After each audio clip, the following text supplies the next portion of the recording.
أعزائي طلبة الثانوية العامة وخاصة الفرقة الثانية من الثانوي العام، أهلا بكم ومرحبا في حلقة جديدة من تعلم اللغة الإنجليزية بمعلمك في المدرسة ولكن خارج الفصل. النهاردة هنتكلم عن يونت 13 في الصف الثاني الثانوي. أنا بشرح لطلبة فصلي بمدرسة الشهيد عبد المنعم رياض الثانوية بسوهاج. عنوان اليونت رايدر هاجارد كينج سولومونز ماينز، اللي هو كاتب قصة مناجم الملك سليمان، الكاتب رايدر هاجارد. طبعا احنا عارفين ان كل يونت بيتقسم ل5 دروس، والخمس دروس في اليونت بنشرحهم المفروض ان هم على 5 حصص، بس معلش عشان الوقت هنمشي بسرعة شوية. ركزوا معايا وان شاء الله تستفيدوا. Let's go.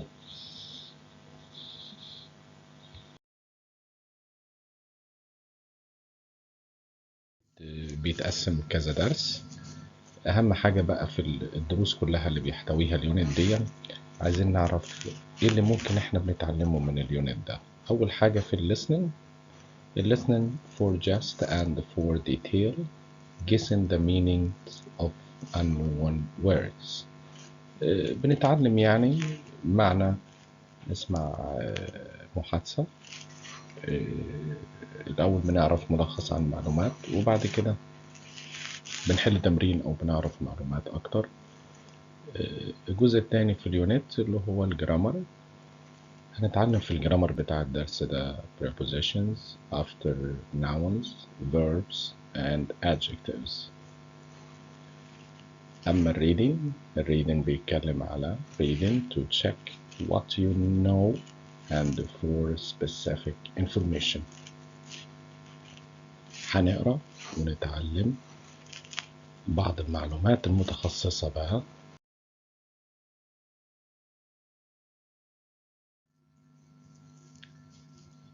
نيجي لمهارة الكريتيكال ثينكينج اللي هي موجودة في كل اليونتس عندكم من بداية من أولى ثانوي، انتوا عارفين الكلام ده. هنعمل ايه في الكريتيكال ثينكينج او في ايه السكشن ده؟ understanding why people's home countries are important to them. نيجي بعد كده language functions. language functions واخد مواقف asking for and agreeing to help people. آخر حاجة بقى في اليونت اللي هو الدرس الأخير بيبقى writing، مهارة الكتابة أو إزاي بكتب أو إنشاء، أو اللي إحنا بنسميه writing a paragraph or an essay or an email. يعني ممكن يبقى إيميل الرايتنج بتاعك، أو يبقى مقال طويلة. ده هنا هنكتب writing an email asking for help. موضوع الإيميل اللي إحنا مطلوب مننا نكتبه في الدرس ده هو asking for help، اللي هو طلب يا أولاد المساعدة، طلب المساعدة. نبدأ بقى بأول جزء اللي احنا شفناه في الأول وقلنا عليه اللي هو الأسنان.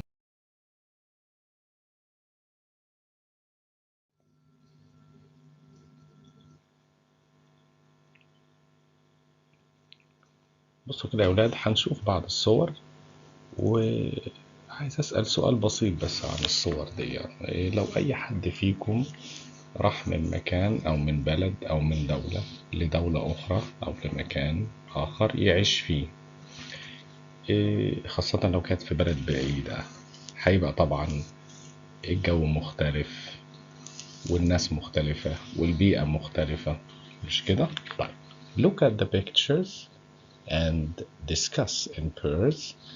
كل واحد وزميله كده، كل واحد عايز يفكر مع نفسه، يفكر ويحاول يشوف الصور دي ويحاول يجاوب على السؤال اللي بعديها.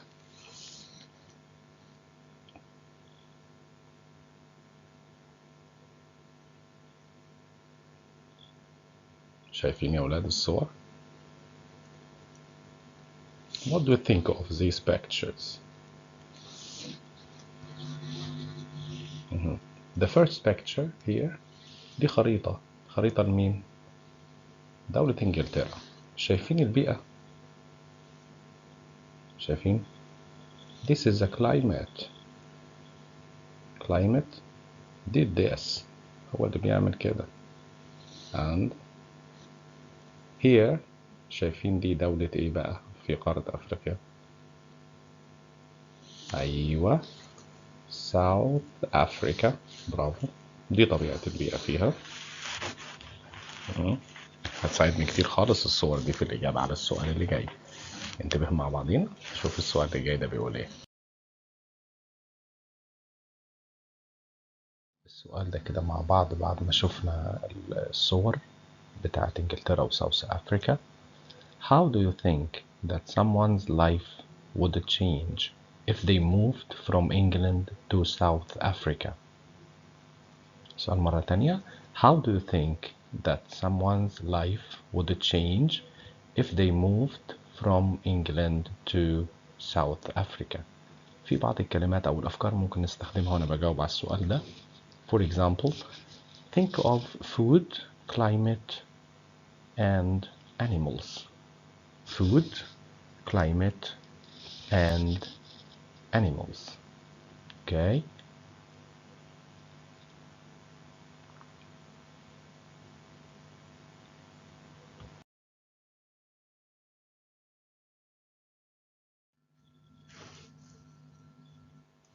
Okay. Let's start. بيقول لي هنا the hotter climate would mean that you would be outside much more. You would eat very different types of food. You would be able to go see many different wild animals. شايفين؟ احنا اتكلمنا عن climate. Yes.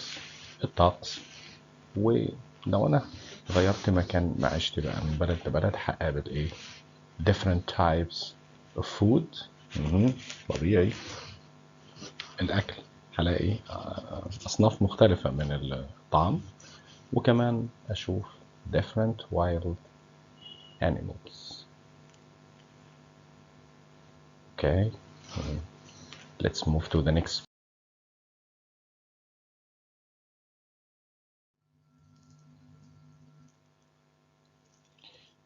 Okay, check the meanings of these words and the phrases in your dictionary. في القاموس بتاعنا يا أولاد الصغير نقدر نبص على معاني الكلمات اللي جاية دي، هنسمعها في الليسنن. يا ريت تحاولوا تخمنوا معناها بنفسكم عشان يعتبر كأنكم بتحفظوها وما تنسوهاش خالص. أبقى أنا هسمعكم المحادثة اللي هي between هاني and مصطفى. but first بس الأول كده حاولوا تفكروا في المعاني بتوع الكلمات اللي هتلاقوهم موجودين حالا دلوقتي يظهروا قدامكم.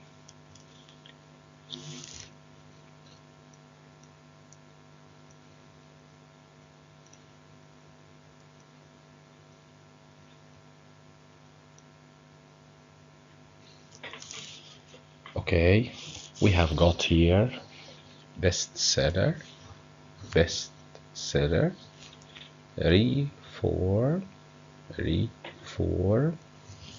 go on with doing something, go on doing something, keen on.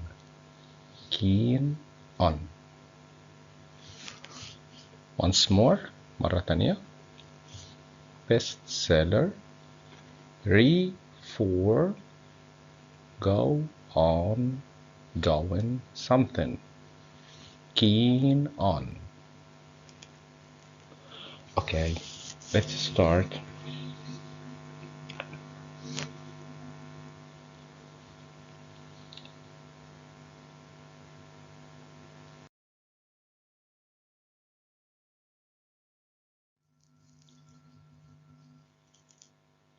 Okay guys, ماشي يا ولاد، بصوا كده معايا.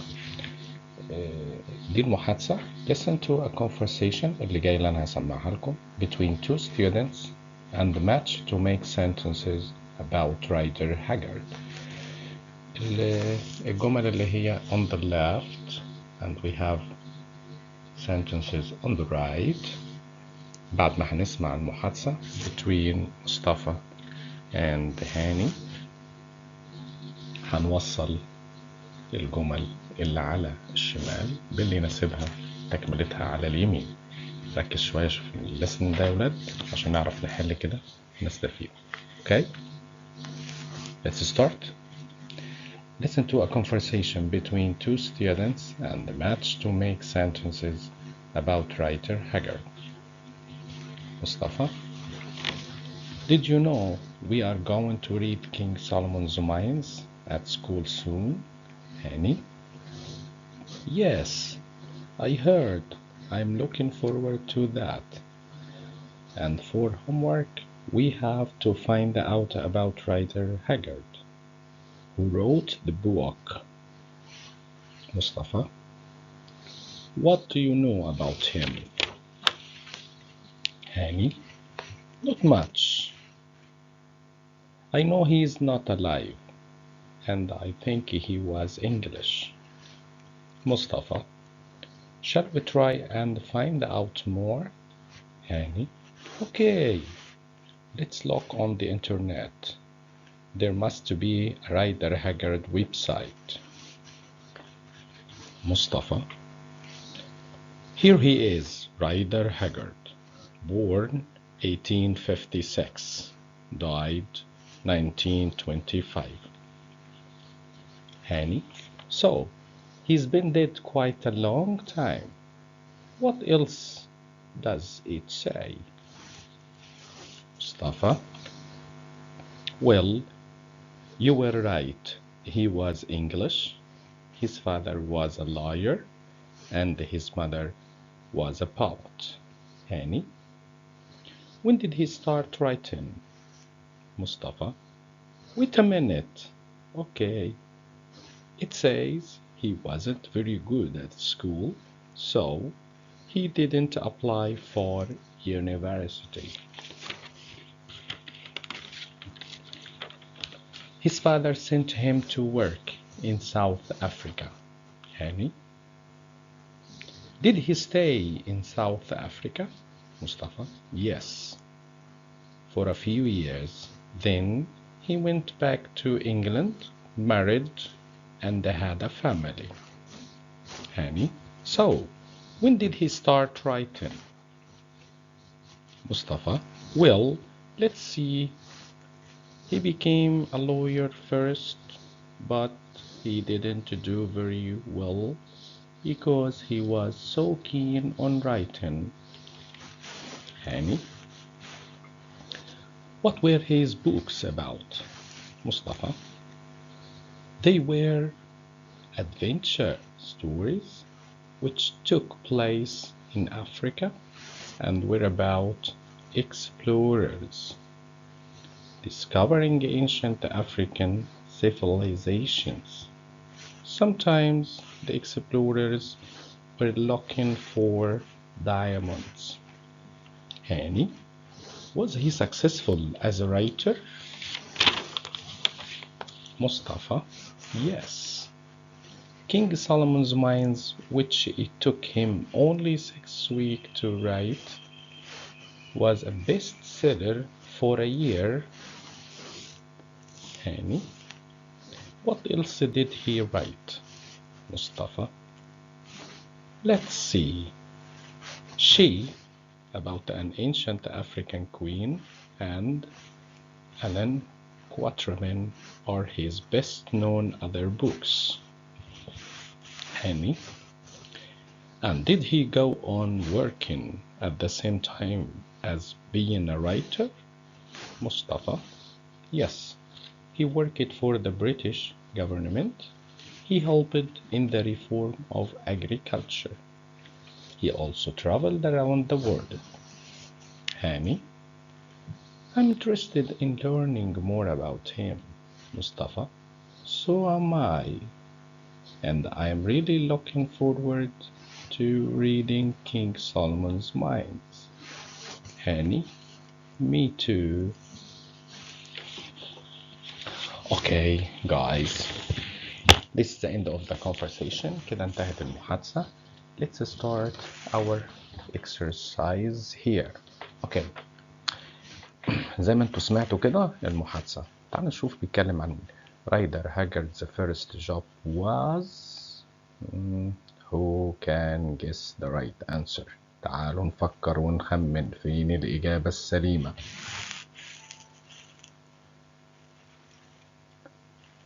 which one؟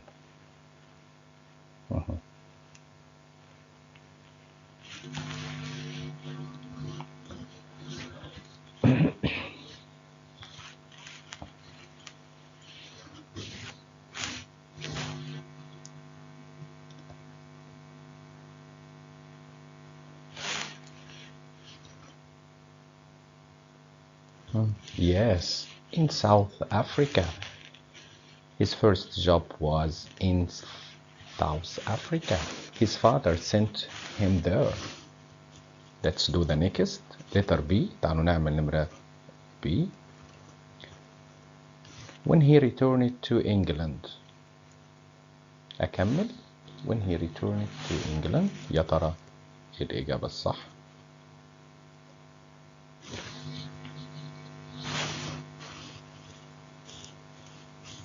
Good. He got married. أوصلها ب he got married. The next. Before becoming a successful writer. قبل ما يبقى كاتب ناجح نوصلها بمين؟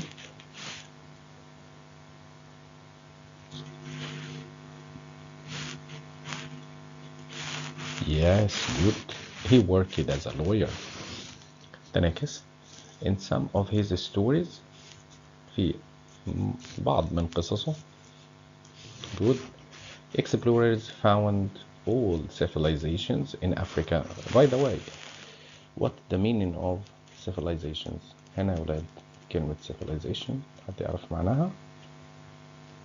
أيوة، برافو عليكم. civilizations حضارات.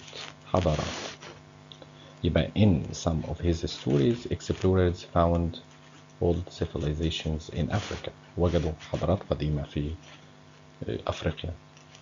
E. Rider Haggard spent only 6 weeks.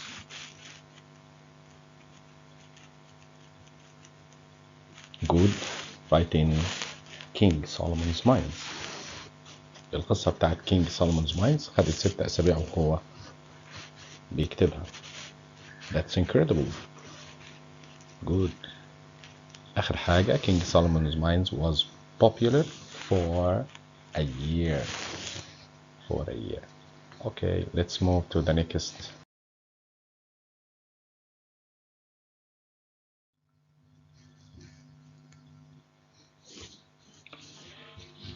اوكي يا ولاد، نيجي بقى للسكشن الجرامر في الدرس ده، وهو بيتكلم عن prepositions after nouns, verbs and adjectives. اوكي، prepositions كلنا عارفين يعني كلمة prepositions. حروف جر. yes, very good، برافو عليكم. هاخد في الدرس ده الجرامر بتاعي. قواعد الدرس ده مهمة جدا لأن محتاجة شوية تركيز. لازم نحفظ حرف الجر اللي بيجي ورا بعض الأسماء، الحرف السليم طبعا عشان أقدر أكمل بيه في التشوز. هلاقي بعض حروف الجر خدناها بتيجي ورا بعض الأفعال لازم أحفظها كاملة. and adjectives وبرضو الصفات، يبقى عندي مجموعة من الصفات، مجموعة من الأسماء، مجموعة من الأفعال. في الدرس ده بيجي وراها حروف جر ليها معاني مستقلة، لازم أبقى فاهمها وأعرف أستخدمها كويس في الجمل بمعناها. أوكي. in your notebooks في تمرين كده صغير تقدروا تعملوه، هيقوي ذاكرتكم خالص في السكشن الجرامر ده. in your notebooks try to remember and write some nouns, verbs and adjectives that followed by prepositions from what you have studied before. يعني الكلام ده معاكم كراساتكم، معاكم كشاكيل بتاعتكم اللي بتدونوا فيها اي حاجة عايزين تعرفوها. ابدأوا افتكروا، تعالوا نفتكر مع بعض some nouns، بعض الأسماء verbs أو الأفعال أو adjectives الصفات اللي خدناها قبل كده درسناها بيجي وراها حروف جر. نقدر نعمل كده؟ let's try. تعالوا نحاول كده.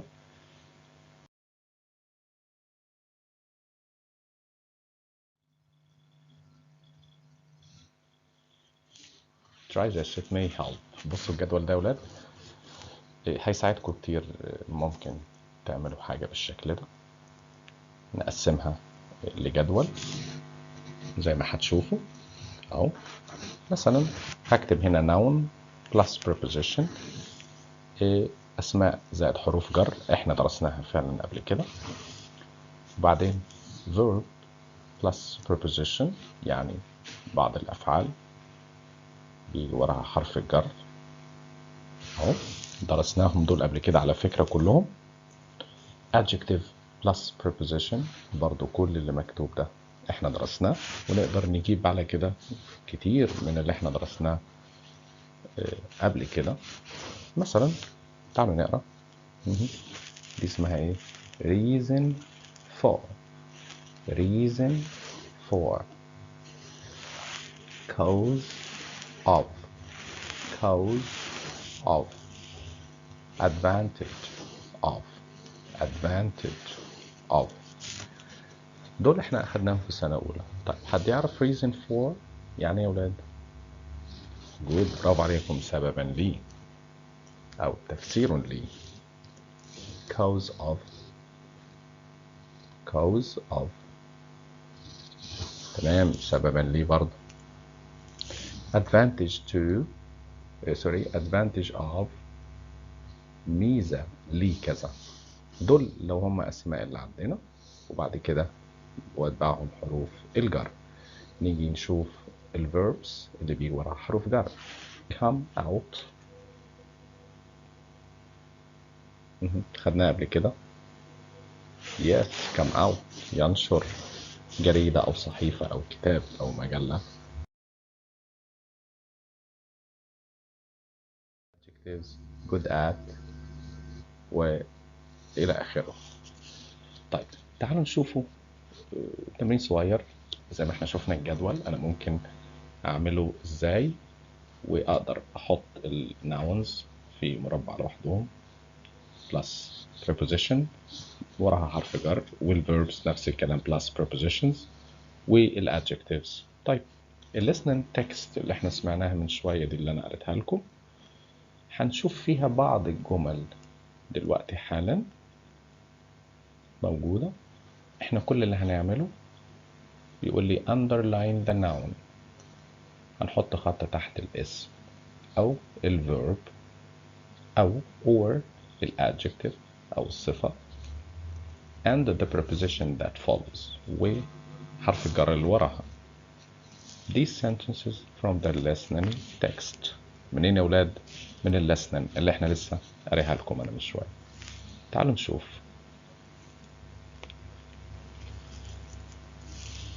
A. He wasn't very good at school.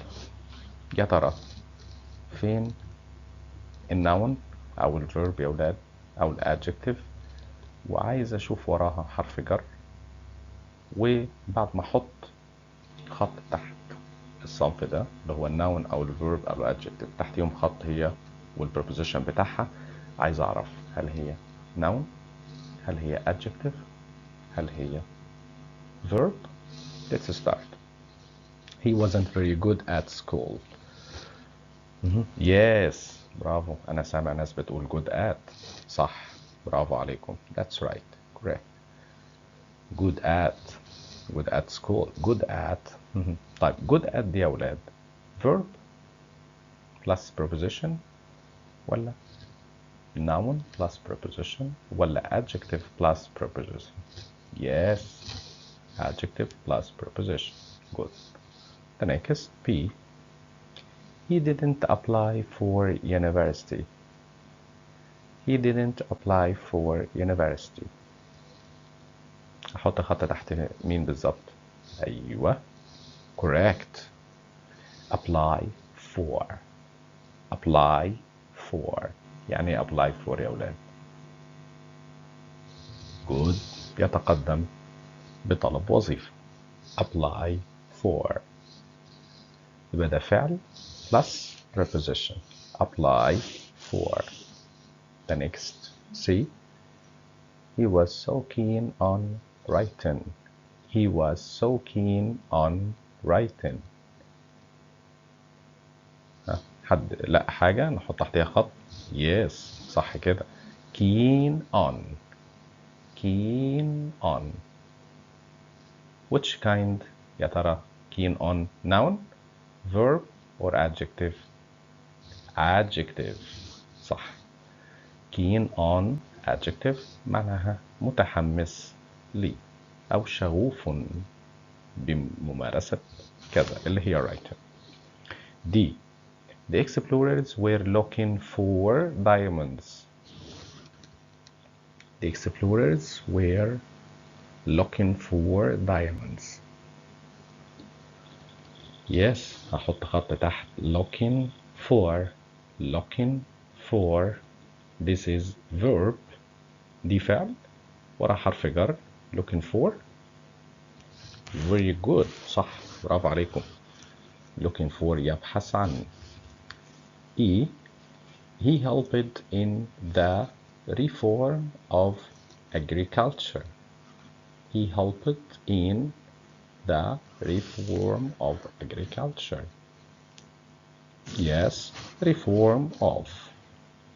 reform of ودي اسم reform of إصلاح شيء. He helped in the reform of يعني إصلاح لي كذا. إصلاح للزراعة. agriculture you know agriculture it's a very easy word. كلمة سهلة خالص. Okay. if I'm interested in learning more about him. I'm interested in learning more about him. correct برافو عليكم. interested in. interested in and this is adjective. adjective. interested in شغوف بي أو مهتم بي كذا. في كمان هتلاقوا عندكم تمرين حلو خالص تشوز في الورك بوك يا ريت تعملوه. ولو في أي صعوبات واجهتكم أو أي حاجة عايزين تسألوا عليها ابعتوا لي وأنا تحت أمركم هبقى موجود معاكم لساعدتكم في أي وقت. شكرا لكم طلبتي الأعزاء مدرسة الشهيد عبد المنعم رياض بسوهاج وإن شاء الله أكمل معاكم المرة الجاية. والسلام عليكم ورحمة الله وبركاته.